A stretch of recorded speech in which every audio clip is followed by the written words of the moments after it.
Ah oui, un rallye Monte-Carlo qui commence sur les chapeaux de roue avec un Sébastien Loeb très en forme qui a affiché ses ambitions de ne pas faire de figuration sur ce rallye.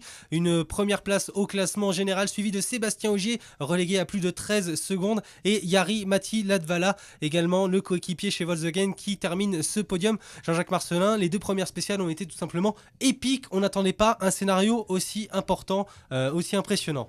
Oui, surtout dans la première où effectivement Sébastien Loeb d'entrée, grâce, on va le dire, hein, son ordre de départ qui l'a avantagé sur cette spéciale difficile d'Entrevaux qui lui a permis donc de creuser un écart substantiel sur Sébastien Ogier en mettant plus de 30 secondes entre les deux. Ça a été ensuite un peu moins facile dans le col du Corobin où la spéciale, et c'est vrai, était moins difficile au niveau du parcours et où l'ouverture de route de Sébastien Ogier a été moins pénalisante, ce qui fait que globalement, Sébastien Loeb effectivement se retrouve pour cette deuxième journée en tête du rallye, mais avec entre guillemets seulement 13 secondes d'avance. 13 secondes, c'est quand même beaucoup.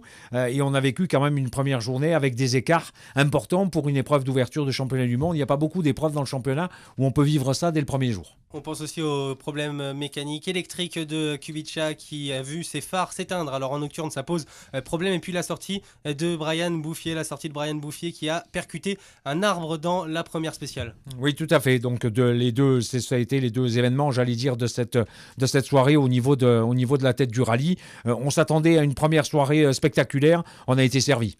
Voilà, le rallye Monte-Carlo 83e édition qui commence donc sur les chapeaux de roue ce vendredi. Nouvelle journée, deuxième journée de ce rallye Monte-Carlo avec une boucle de 3 spéciales dans le Trièves, le Val-Gaudemar et le Champsaur. Et ce sera bien sûr à suivre sur DC Radio, DC Télé et DC.fr.